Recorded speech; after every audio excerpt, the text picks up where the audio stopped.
My name's Leonard Ahumada. I'm from Laverne, and this is how I went from broken to Christ.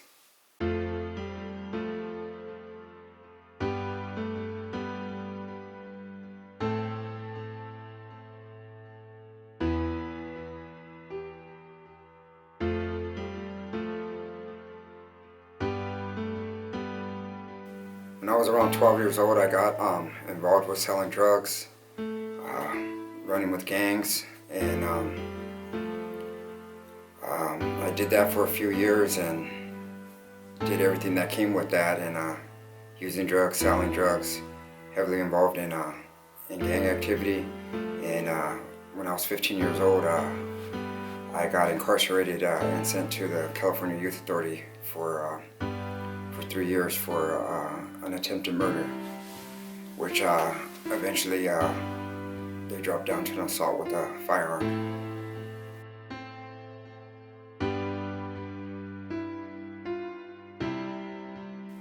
For the next about 14 to 15 years, I was in and out of institutions, various different prisons in the state of California. It wasn't all one period of a time, but it was different periods of time. I would get out for a little while, and I would go back in. At that time, though, you know, it was like I guess the first time I was in there was probably my hardest time. You know what I mean? At that young of an age, I was 16 years old. At that young of an age, getting 3 years in the California Youth Authority, I mean, it was like getting a life sentence. You know what I mean? But the crazy thing about after learning how to do that time and going through that period in my life, it was like I was able to shut off the faucet of emotions, and it didn't matter where I was at. I just kind of made the best of the situation I was in.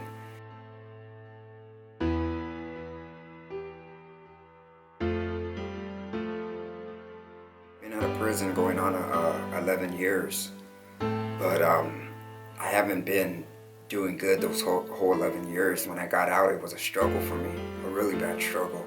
You know what I mean? I didn't really have nowhere to go. I didn't have nowhere to go, and I didn't have nothing to my name. You know, I remember wearing shoes too big and clothes that weren't mine. You know what I mean? And the only thing I had was my parole outfit, and I mean, there's 7 days in a week, so you could only wear that so many different ways for so long, you know. And I remember trying to do the right thing and going to work, and it just wasn't cutting it for me, you know. I remember sleeping on the floor of my mom's living room and having to share the living room with other people, you know what I mean? And just making out a corner and thinking to myself, you know what I mean? While I was in prison, I had 3 hot meals, a roof over my head, a locker full of canteen, and my own bed to sleep in. You know, it was like this wasn't what I was planning to do when I got out. So maybe 3 months later, I hooked up with a friend of mine, and I started selling drugs.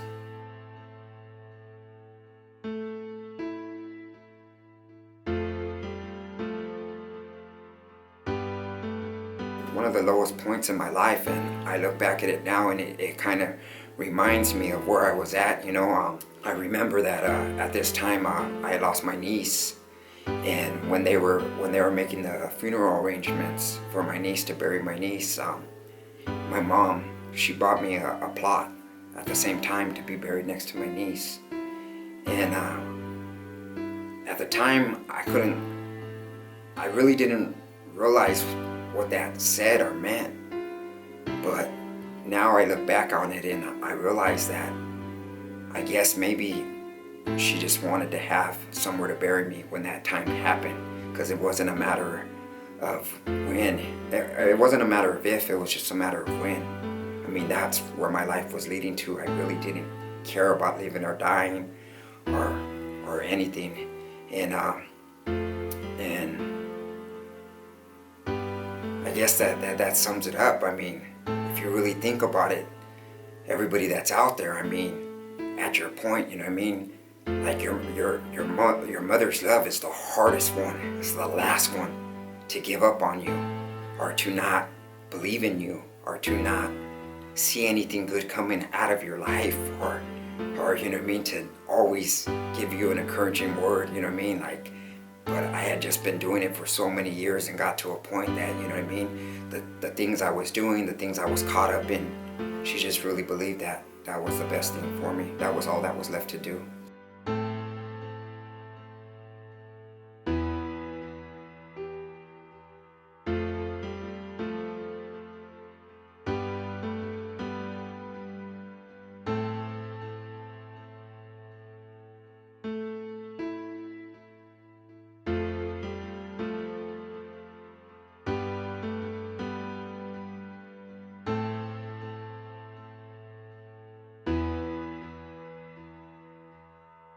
You know, at that point, I was just tired. I was a mess. I was an utter mess. I didn't see myself getting, you know, the situation with my kids. They were in foster care. They were one court away from, they wanted to adopt my kids. They told me that I couldn't have them, you know what I mean? And they didn't really know what was going on with me. They only had an idea, but I knew what was going on. And as a matter of fact, they were right. You know, they were right. I knew I was in no condition to get my kids. When I went to church, and like I said, they did an altar call. And right then, I decided that, you know, I stood up. And I wasn't ashamed, and I stood up and I raised my hand, and they did an altar call, and they asked you, you know, at first I was a little nervous, and then I said, you know what, Lord, this is what I said. I said, you know what, Lord? You say in your word, if you cast all your fears upon me, take this burden from me, give you my burdens, and you'll give me rest. You'll make my yoke light. And I said, you know what, I tried it my way, and it got me nowhere. I did everything the way that I wanted to do, and it got me nowhere. And I'm still, I have bad choices. I made bad choices, and I'm paying the price for those bad choices, but I'm going to give it unto you. I'm going to give you all the hate, the anger, all the bitterness, because I can't do it no more. Just lift it from me and take it from me. And when I went to the altar and I said that prayer, the feeling that I felt, the feeling of forgiveness, the feeling of love, the feeling of mercy and grace, God's goodness poured upon me. And from that moment, all the things that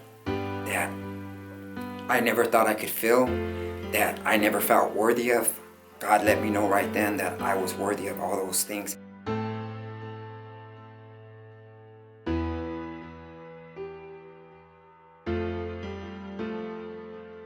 So once I got saved, man, you know, it was like it was just like a start of a new life. And trust me, when you get saved and you come to the Lord, it doesn't mean that you're not going to suffer the consequences for the bad choices that you made when you weren't in Christ. See, that's what people don't realize, that, you know, it is still going to be hard, and it's going to get very hard, and but with God, you're going to be able to make it through it, each thing, because He's going to give you exactly what you need to get through it. And let me share that with you, because you know, when I first came to the Lord, you know, it was kind of cool, because I ran into some people from my past that were doing outreaches, so I got involved in those outreaches. But mind you, my kids were in foster care now, and they got taken by CPS, so they were in the system. So when I raised my hand up and I said, hey, you know what, I want to get my kids, they're my kids, you know, because of my prison record, they told me flat out, you will never get your kids. These kids, they're on fast track adoption. We're like, our next court date, we're gonna put them up for adoption. And I'm like, no, give me a chance. I'm gonna fight. I'm gonna get my kids. And I was really determined, and I put my hand, you know me, and I prayed to God, you know, hey Lord, you know, I know that you didn't create families to be broken up like this, but because of my bad choices, but now I'm in your grace, I'm in your glory, and I'm asking you to help me. So I did the steps that I had to do, and it wasn't easy I don't know if anybody's familiar with CPS, because if you're familiar, then you know what I'm talking about. If you're not, just hope to God that you never ever have to lose your kids or get your kids from the system, because it is no joke. They had me drug testing, they had me doing classes, they had me doing all kinds of things. And when I would come back to court, they would tell me that it wasn't good enough. It still wasn't enough. I hadn't done it long enough. Then when I would come back to court again 3 months later, I could come back to court and ask them for visits, longer visits, and they're telling me I gotta do this, I gotta do that, I need to still do that, I still haven't showed them that. You know what I mean? It was so crazy that every time I just did more. So I took parenting classes, I got involved, I did AA, NA, I was on random drug testing, I was on random weeklies and on call. So that means at any given time. So when I went back to court after doing all the classes and everything like that, they told me I still had to get a job. Now I have to get a job. So I went and got a job. I come back to court and let them know that I got a job, I'm working, I'm trying to get a stable place for my kids, and they tell me, okay, well, you can't get your kids until you get a place back. I did everything they asked me to do over beyond. You got to understand that I'm going to church, I'm doing NAs, I'm AAs, I'm doing parenting classes, I'm working now. I got an apartment for my kids, and they're still telling me that it's not good enough. And I would pray, and I believed in God, hey, you know what, you didn't bring me from this far, you didn't save me from all that I went through to let me down, I'm standing on your word, I'm standing on your promises. I was doing outreaches, I was getting involved and things like that, trying to give back, sharing the Lord with everybody that I could, and I was just persevering through all the tribulations and all the trial. And it was like they were telling me to jump through a hoop, and then when I would come back, they were like telling me to jump through the hoop naked, and then when I jumped through it naked, they're telling me now jump through it naked and on fire. So it was like that much. So finally, maybe after a year of doing this, I go to court, and still they're telling them all the things that I have done. And the CPS system, they try to trick me. They would not call me for my drug test, and luckily I was talking to the lady. I've been there so many times that I would call daily to see if they had an on-demand that I didn't know about, and sure enough, they did.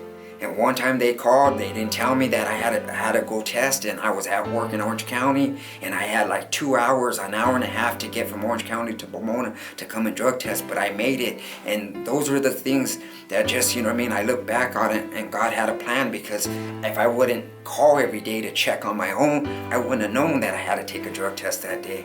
Well, anyways, I went to court this day, and I was telling him all the things that I had done, all the drug tests I had took, the classes, I got supervised visits, I had a weekend visit, I was ready to get my kids.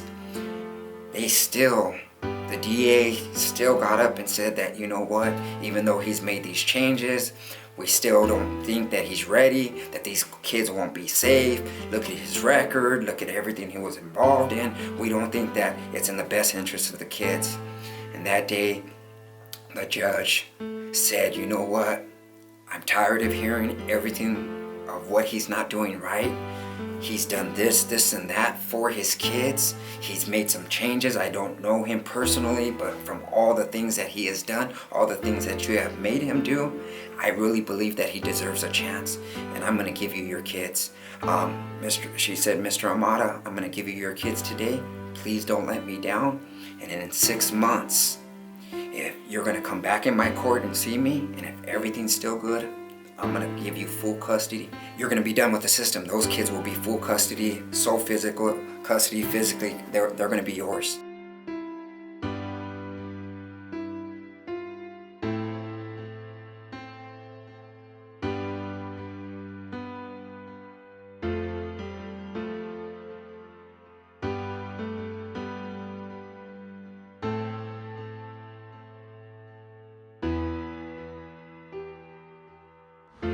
So I had already met my wife. I was still praying for some kind of help, some kind of miracle to happen, the Lord to provide some kind of way, because I was struggling, and I was struggling in a good way, because I was still doing the right thing, still on track with the Lord, still doing everything I needed to do. But I had real struggles, you know, financially and everything like that. And one day my wife called me. She called me asking me, hey, what are you doing? I said, oh, I'm here with the kids, just chilling out, you know, hanging out like a booger, you know. And she said, I said, why, what you doing? She said, oh, I'm at Sam's Club. Just, you know, I feel like spending money. And I said, oh wow, that's nice, you know. What a nice feeling. I remember those days, you know. She didn't really know too much of what I was going through, because, you know what I mean, like I was talking to her, like, you know what I mean, with maybe the hopes or the thoughts of maybe something more would come of it. But the way I was living and the way I was struggling, what did I have to offer? You know what I mean? Like I didn't have nothing that somebody would want, let alone I had 2 little crazy kids that I was trying to take care of with, and you know what I mean, who would want that big of a package? So when she told me she was at Sam's Club, she asked me if I needed anything, and I needed a lot at that time. Toilet paper, paper towels, dishwashing soap. There was a lot of things that I needed, but you know, like I told her, no, you know what, I'm good. If you could just do me a favor, if you can check the price of diapers at Sam's Club, because I paid $38 at Costco, so I want to know if they're cheaper. She asked me what size, and I told her, you know, I told her that size 4, and she said, both your kids wear the same size? And I felt a little uncomfortable, but I wasn't gonna lie to her. And I explained to her that you know, I can't afford right now to buy them. They're both their own sizes. Caitlin's a size 3, Alan's a size 5, but they both fit in a 4. I said, so that's what I have to do, you know, so just check on a size 4 for me. And she said, well, what about wipes? And I said, oh, I'm doing okay with wipes since I rip them in half. You know, I get more out of them, twice the use. So we hung up, and that was that, you know. And then she called me a little later, and she said, could I come and see you? And I said, sure, you know, come down. You know, we're just hanging out, me and the kids. So she comes down, and I remember opening the door, and she has this big old box, 2 packs of diapers, all kinds of food for the kids, sippy cups, wipes, clothes. I couldn't believe it, you know. I didn't ask for any of this, but I started to remember, like, you really need this. Don't let your pride get in the way and act like you don't need it. You know what I mean? Like, man, you know what I mean? If you're gonna send anything back, send the extras, but the diapers and the wipes you need, you know? So, you know what I mean? I was really grateful, you know, and I didn't realize it at the time, but that was my angel. That was my blessing from the Lord, you know, bringing my wife to me at that moment. Bringing her to me at that moment. And it was kind of crazy, because me and my wife never went out on a date. Man, you know, we never hung out with just us. It was always me and the kids and her. But she was okay with that. When I told her I was involved in church and I wanted to go to church, she said, okay, I want to go with you. You know, and from the start, you know what I mean? Like, she just jumped. I mean, we were like a full family, like, from the beginning. And you know what I mean, and after a while of doing that, you know what I mean, and seeing that she was like I changed my whole life for my kids to be better for these kids than I was to my older ones, and she was a part of that, you know what I mean, you know, and that was the end of my struggles, you know. I had to tell her, she one day told me, you know, like, you know, you don't have insurance. And I said, she said, you know, your tags are due. And I said, yeah, well, if you look a little closer in my glove box, you see I don't have insurance either. And she says, and why does your car make that noise? I said, I don't know. I think it needs brakes, you know. And come to find out that it didn't need just brakes. I mean, it was sitting on metal, you know, metal rubbing together. And, you know, after that, it was just like, after that, we were just like, it was just me, her, and the kids. And she came into my life, and she's just made us so much better. life became so much easier. And she knew about my past, she knew about me, and she told me, I heard all those things about you, but I'm not gonna judge you from those things. I'm gonna judge you for what you're doing now, and I don't care about your past, and I wanna help you. And I wanna help you get through this, and as long as you're doing the right thing, I'm gonna help you with your kids. And man, you know what? It's been 4 years. We're married now. The Lord has blessed us so much. We're both driving brand new cars. We both work full time. We live in a nice house. It's just, I couldn't even imagine when I was praying for a little bit of help and a little bit of assistance. I had no idea that the God we serve is such a great and mighty God that we can't even imagine the goodness He has in store for us, the many blessings, the favor that He has upon our life. The funny thing about this whole situation is that I ran into the lady that I went to her house when I ran into the lady that told me that was having those experiences that, with those spirits and stuff. I ran into her later on, and I told her, I asked her if she remembered what she told me. She has no clue of what she told me, and I knew that was God. God used that lady to speak to me, He spoke through her to me. That lady has no idea what she said to me, but that lady is one of the biggest reasons I got my life back on track from the things that she said. Everything, accumulation of, God deserves all the glory. Like I said, I'm not perfect. I'm not even close to being where I want to be, but I'm so far from where I was, from where I started. All the things, the drugs, the gangs, the drug dealing, the mentality of being in and out of prison, living in the streets, being in the game, everything like that. My life is so blessed and full. Me and my wife, we have our kids. We've been together 4 years. I've had full custody of my kids for going on 4 years we've been together, and I've had full custody of my kids for over 4 years now. Like I said, we're both working, have good jobs. We both, we've just been blessed beyond our imagination. We're starting to take class. We're starting to get involved in our church. I still do the outreaches. So I feed the homeless. I share with people. People that normal people couldn't or wouldn't know what to say, but I share with them because by the grace of God, there goes I. That was me. That was me. And you know what? They need to hear it, because you know what? If I could share with them, like when I do talk to them and I share with them and I tell them, hey, you know what? Maybe one day you can do the same thing for somebody else. God has so much good in store for us, so much better than the way you're living or what you think or can imagine. But God has so much blessings, and if you think you're so far from God's love, at my worst, He loved me, and He will love you too. We're never too far from God's love, and once we get under His covering of protection, His mercy, His glory, His grace, His forgiveness, we're going to find out we're still people. Our consequences don't go away from our bad decisions, no, but He gives us the strength to get through whatever we're going through. And there's just so much to look forward to, but you got to make the first step. You got to make that first step, and you got to make a committed step. Just whatever you're involved with, whether it's drugs, whether it's alcohol, just bad decisions, womanizing, no matter what you're caught in. If you would make a conscious decision to serve God the way you do that, you're not going to have no problems. The blessings are just waiting for you, waiting to be poured out upon your life. Every day that you're not living in God's will, you're robbing yourself of those blessings, of those glories, those mercy, and His goodness.